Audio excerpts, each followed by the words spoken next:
বন্ধু বান্ধৱীসকল আকৌ এটা নতুন ভিডিঅ'লৈ আপোনালোকক স্বাগতম জনাইছোঁ।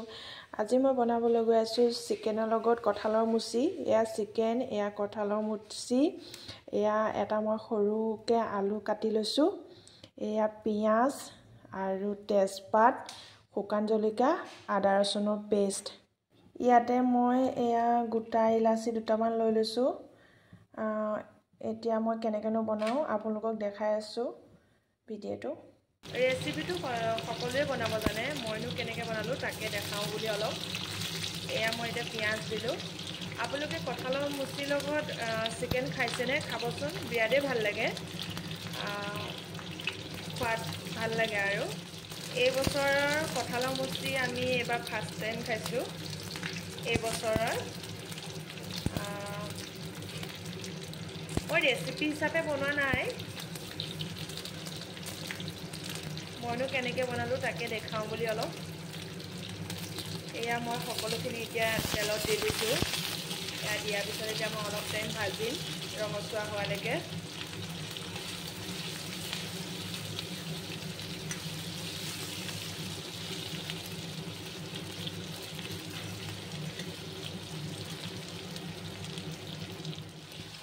এয়া এতিয়া মই ইয়াতে চিকেনটো এড কৰিছোঁ।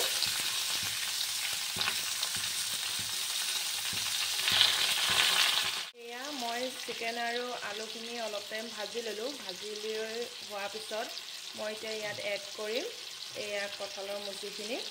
কঁঠালৰ মুচিখিনি মই আচলতে অলপ সিজাই লৈছিলোঁ সেইটো কাৰণে কাটিলে হাতত আঠা লাগে যে, সেইটো কাৰণে মই অকণমান 10 মিনিটমান সিজাই বাকলিটো গুচাই লৈছিলোঁ যে, সেইটো কাৰণে মই অলপ চিকেনখিনি আৰু আলুখিনি অলপ ভাজি পেলাই এতিয়া মই এড কৰিছোঁ কঁঠালৰ মুচিখিনি।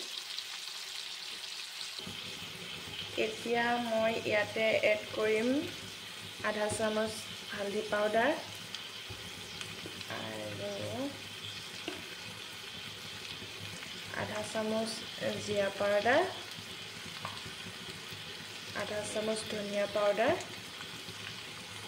আৰু আধা চামুচ ৰেড চিলি পাউডাৰ। মই মছলাখিনি দিয়া নাছিলোঁ, নিদিয়ে ভাজি লৈছিলোঁ আগত। এতিয়া মই এড কৰিছোঁ মছলাখিনি।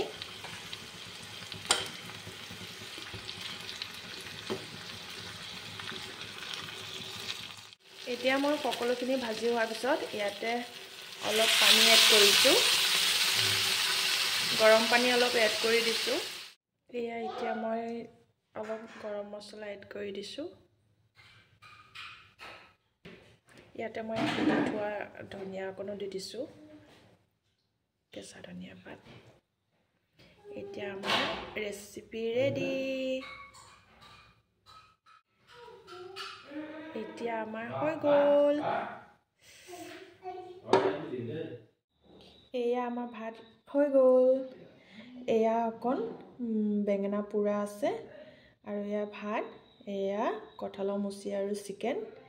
বাছ, ৰাতি সাজত আজি ইমানেই আছিলে। ভিডিঅ'টো যদি ভাল লাগিলে লাইক কমেণ্ট কৰিব।